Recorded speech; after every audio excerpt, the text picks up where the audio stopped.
voilà donc actualité laata ñu cee yegg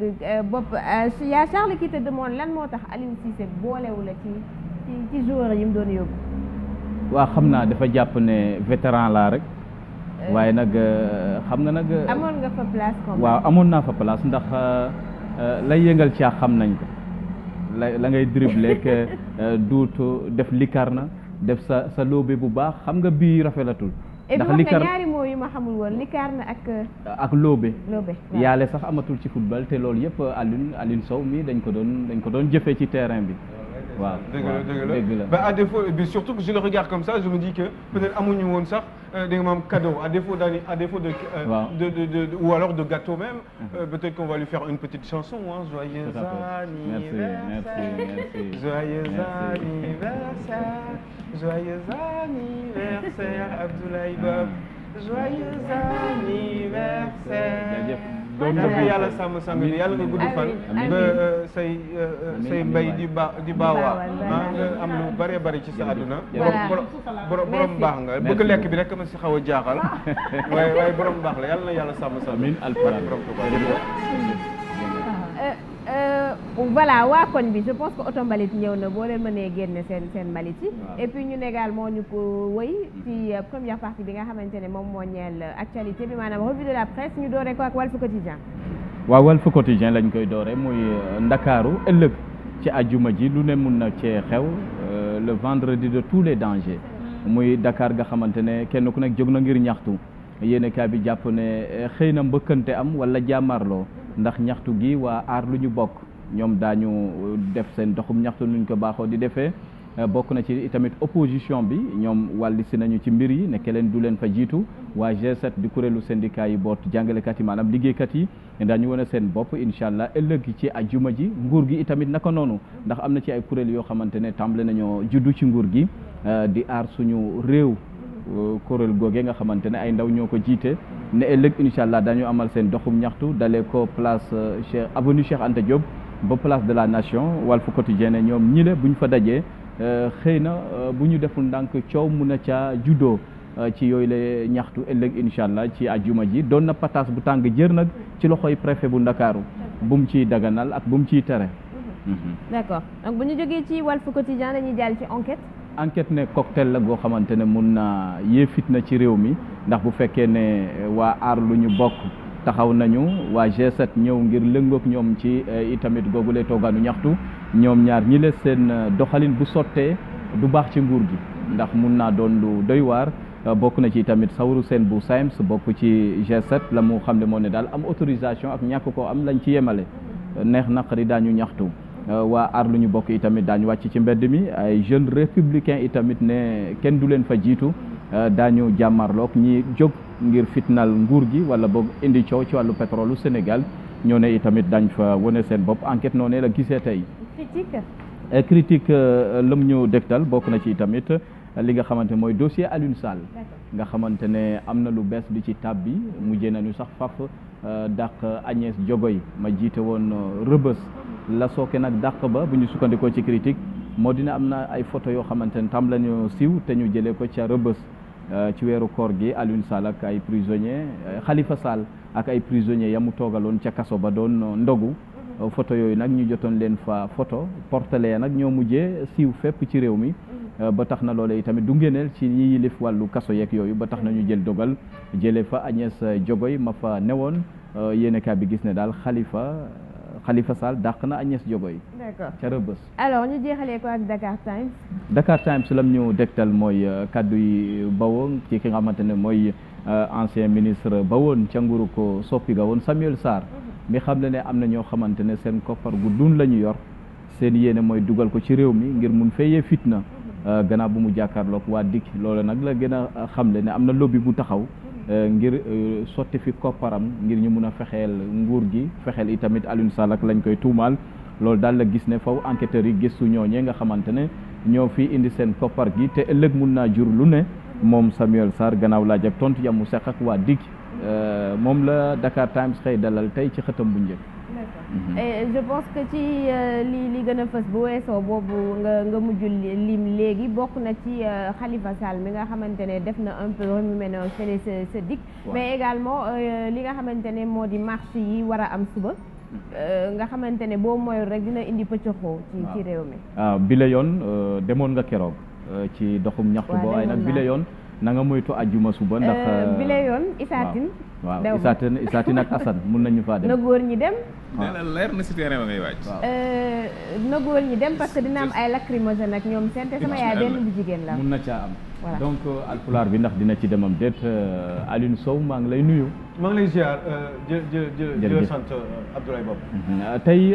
Dakar mi ñu ne ëllëg ci àjjuma ji mun naa doon lu jaxasoo ndax doxum ñaxtu yi kenn ku ne jóg na daal ngir samp sa ndënd ne kenn du ko jiitu ca place de la nation li ni mel ndax tiitoo ci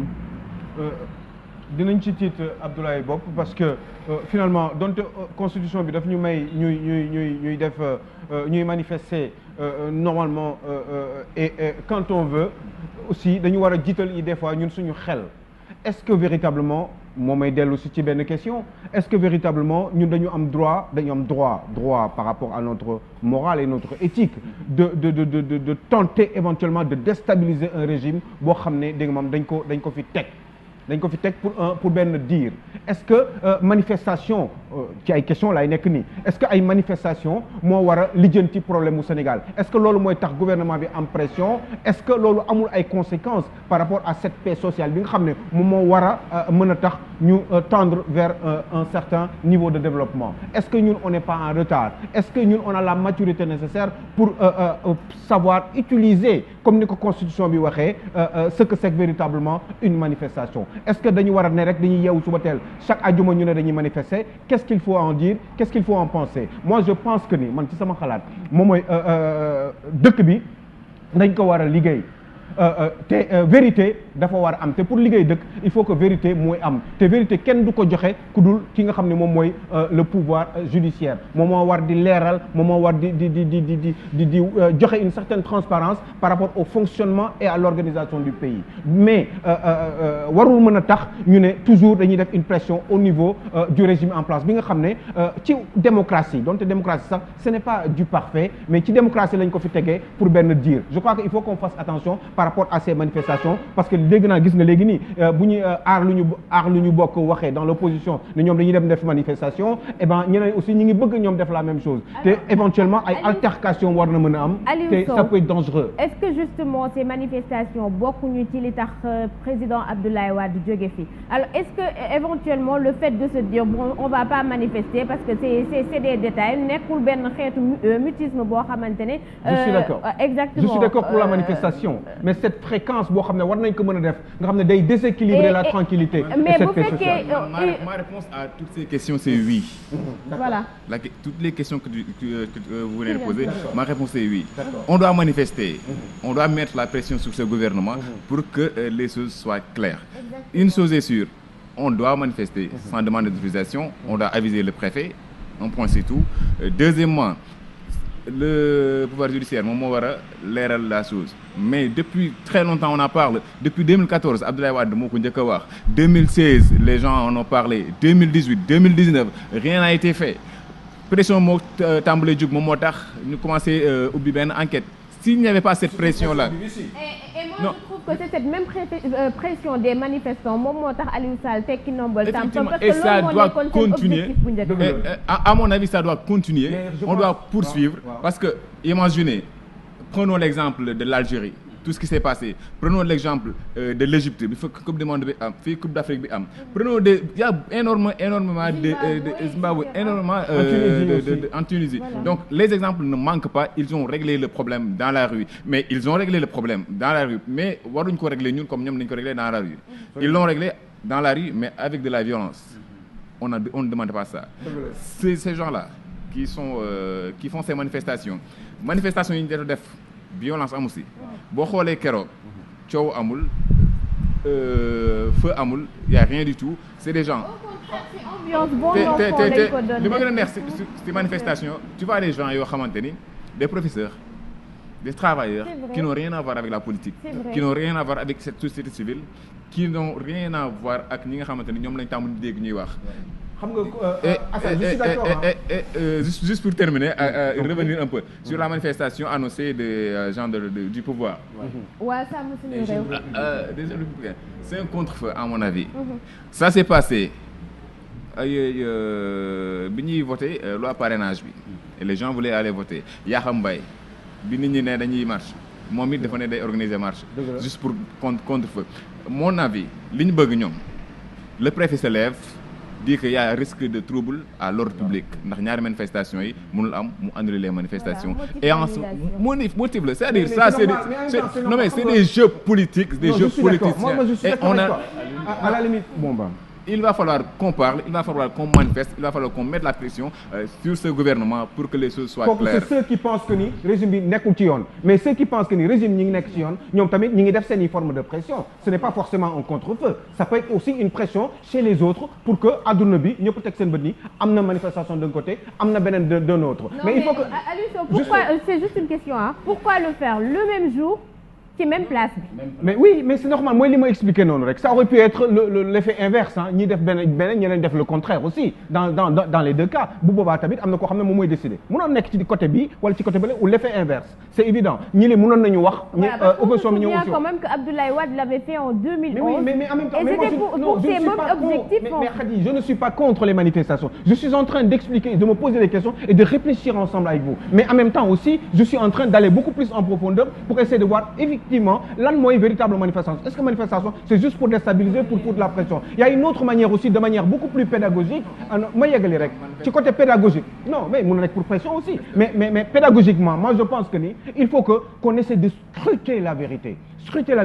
c'est pas très évident parce que les deux camps ñoom ñëpp nekk nañ ci nguur gi je dis pas ça par hasard parce que ñoom ñaar ñëpp nekk nañ ci nguur gi te ñoom ñaar ñëpp seq nañu ak Aliou Sall ak Franck Timis parce que si je parle je termine pour les Sénégalais manifestation de l'opposition non mais dama ne c'est pas une manifestation de l'opposition non dama ne ñoom ñaar ñëpp ku nekk problème principal bi seq nañ ko ak Franck Timis ak Aliou Sall ma yeggali pour mu leer je te parle de la manifestation ñoom ñaar xam nga mooy kan mooy Abdoulaye Wade a travaillé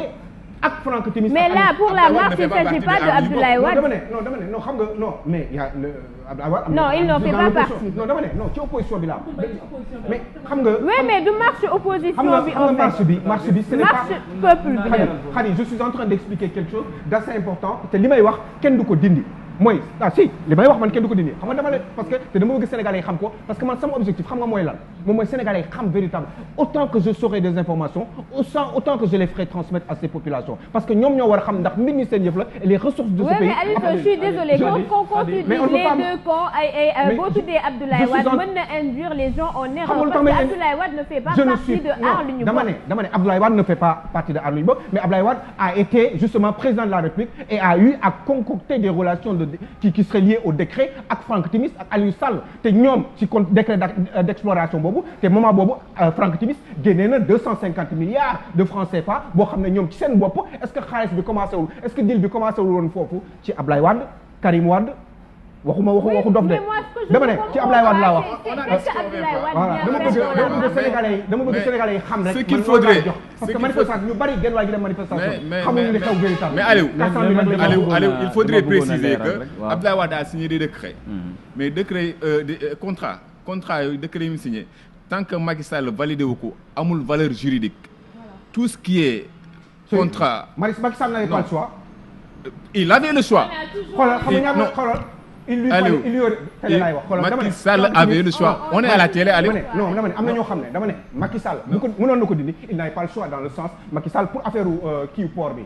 sécurité port bi il aurait fallu que ouvrir port je sais plus quoi mu dem gis Angela Merkel pour que ñu baal ko les 3700 milliards yoo xam ne dafa war a fay dama ne à un moment donné il faut nga fay am na choix s'il vous plaît Ablaye Bob veut réagir mais fi ma bëggoon a leerale mooy kenn ku nekk sa nature manifestation lu la tax a jóg voilà boo jëlee Aar Li Ñu Bokk société civile la kuréel la gu jóg ba léegi ngir bëgg a indi leeral wala ba bëgg a leerlu ci ay contrat pétrolier yu Sénégal moo tax ñuy amal doxum ñaxtu saay bu ajjuma jotee waa G7 di kuréelu syndicat gu boot ay jàngalekat yu bëree bëri ay liggéeykat ñoom la ñu bëgg ci nguur gi mooy nguur gi indi leeral ci contrat ci accord yañ jotoon a signé ak ñoom daanaka ay at a ngi ni weesu tontu itamit nguur gi ni Macky Sall doxaleek ñoom ci feetu 1er mai bi mel ni ku leen soofantal mel ni ku leen jéppi ne bu leen xalaat yokkute payoor loolu itamit góomu xol la ci jàngalekat yi